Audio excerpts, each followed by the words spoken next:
Halo guys, kembali lagi bersama gua Nandi. Pada video kali ini, gua akan membahas salah satu film serem berjudul Nobody Sleeps in the Woods Tonight. Tidak pernah lupa, gua selalu mendoakan agar kalian dan keluarga bahagia serta sehat selalu ya. Oke deh guys, biar nggak kelamaan, langsung aja kita mulai pembahasannya. Film diawali dengan rentan waktu pada tahun 1990 dan berlokasi di pelosok negara Polandia, yang dimana terlihat ada bapak pengantar surat dan sedang mengantar ke sebuah rumah.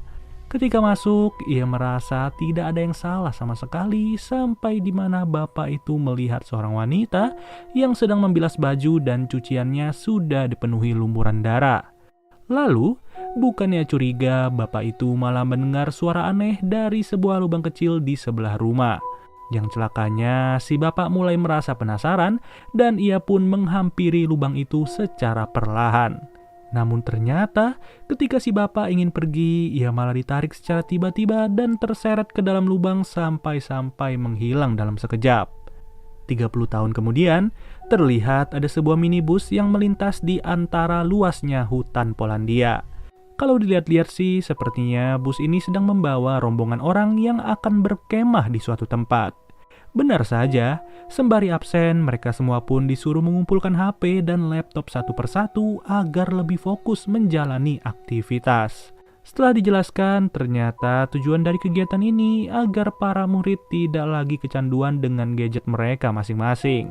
Untuk pembagian kelompoknya, mereka semua disuruh mengambil nomor undian secara acak dan setiap nomor yang sama akan menjadi satu kelompok. Singkat cerita, di saat malam hari telah tiba, para murid terlihat berbincang secara asik sambil tidak sabar menunggu hari esok. Tapi berbeda halnya dengan seorang wanita yang hanya duduk sendirian di bawah pohon. Selama film ini, kita difokuskan kepada satu kelompok yang dimana kelompok tersebut akan dipimpin oleh wanita bernama Iza. Untuk orang-orangnya sendiri, kelompok ini terdiri dari pria berbaju kuning bernama Julek, wanita berbaju abu-abu bernama Zozia, wanita berambut pirang bernama Aniela, pria berbaju biru bernama Bartek, dan pria botak bernama Daniel. Tanpa berlama-lama, mereka pun berjalan menyusuri hutan dengan rencana berkemah serta berpetualang selama 3 hari. Menariknya, Julek terlihat naksir dengan Zozia yang merupakan wanita pendiam. Dan hal ini pun tidak mengganggu Zozia sama sekali, melainkan ia malah senang karena ada teman mengobrol. Perlahan namun pasti, mereka berjalan menyusuri hutan sambil menebak-nebak apa yang ada di depan mata. Akan tetapi, terjadi cekcok kecil-kecilan antara Bartek dan Daniel yang berujung kakinya Bartek menjadi terluka cukup parah. Melihat hal itu, mereka semua pun bergegas untuk mengobati kakinya Bartek dan setelah selesai, Julek malah izin menjauh sebentar karena ia udah kebelet pipis. Namun tanpa disadari, persis di sebelahnya Julek terlihat ada seekor rusa yang tewas dengan daging tercabik-cabik. Pada awalnya sih, mereka mengira bahwa rusa itu habis diburu oleh makhluk karnivora yang cukup besar. Sebelum hari menjadi gelap, mereka pun memilih sebuah lokasi untuk dijadikan tempat peristirahatan pada malam ini. Dikarenakan lokasi ini sangat strategis dan cukup dekat dengan sumber air yaitu sebuah danau. Beberapa jam setelahnya, Daniel terlihat sedang rebahan di tepi danau karena ia belum bisa tidur sampai sekarang. Dari sini inilah diketahui bahwa Daniel udah diam-diam menyimpan HP cadangan untuk bermain Tinder. Tapi siapa sangka, di tengah-tengah kesendiriannya itu, ia malah dihampiri oleh makhluk bagong dan diseret secara tiba-tiba. Alhasil, Iza mulai kebingungan karena Daniel tidak terlihat sama sekali keberadaannya. Jadinya, Iza mengajak Zozia dan juga Julek untuk mencari Daniel. Sedangkan Aniela bersama Bartek hanya menunggu berduaan aja di sekitar lokasi tenda. Langkah demi langkah dilalui secara perlahan sampai-sampai mereka menemukan sebuah rumah yang terlihat sudah tua. Hanya saja, hal itu tidak membuat mereka gentar sama sekali, yang adanya mereka makin penasaran. Padahal ketika masuk pun mereka langsung disambut dengan bau menyengat yang luar biasa busuknya. Tidak lama dari itu, mereka mendengar bunyi misterius yang berasal dari lantai bawah tanah. Ya, seperti biasa, kondisi ini makin membuat Iza bertanya-tanya walaupun bau bangkai sudah tercium secara jelas. Sesampainya di bawah, Iza dan Zozia langsung menginjak tetesan darah kental yang ternyata berasal dari sosok Daniel. Celakanya, hal itu bukanlah kabar baik bagi mereka ketika si makhluk berjerawat batu udah tiba di sarangnya itu. Dengan kondisi kayak gini, Julek pun mau gak mau juga ikut turun karena tidak ada lagi cara untuk kabur dari sini. Ya, bisa kalian lihat sendiri, saking gedenya itu makhluk, papan kayu aja langsung ngebul di saat ia melangkah. Apalagi ia juga terlihat lapar dan berniat turun untuk melanjutkan santapannya. Mau gak mau, Iza pun langsung membobol ventilasi udara yang terbuat dari kayu. Hanya saja ketika gilirannya sudah tiba, ia malah salah fokus ke sebuah handphone yang berada di kantong Daniel. Alhasil, makhluk bentol-bentol itu mulai merasa berbahagia karena melihat makanan baru di depannya. Sudah jelas, pertarungan itu dengan mudahnya dimenangi oleh psikopat Bagong yang cuma menyisakan kepalanya Iza. Melihat hal itu, Zulek bersama Zozia pun langsung berlari tanpa arah dan semakin jauh dari tenda mereka. Beberapa menit kemudian, Aniela maupun Bartek terlihat sedang asik mengobrol berduaan aja sambil melihat pemandangan danau. Namun saking asiknya, Bartek udah gak sadar lagi kalau tongkrongan mereka didatangi oleh psikopat. Sebegitu mudahnya, nyawa Aniela pun hilang dalam sekejap dengan kondisi tenggorokan yang sudah tertancap kayu. Tapi yang bikin kaget, makhluk Bagong yang membunuh Aniela merupakan makhluk yang sama dengan postur berbeda. Kemudian, kita kembali lagi kepada Zozia dan juga Julek yang kali ini tidak tahu berada di mana. Tapi untung saja, mereka melihat sebuah gubuk kecil yang benar-benar tersembunyi keberadaannya. Mereka juga tidak menduga bahwa masih ada penghuni di gubuk tersebut walaupun tingkah lakunya patut dicurigai. Tanpa basa-basi, Zozia bercerita kepada kakek misterius bahwa mereka sedang diburu oleh makhluk bertubuh besar.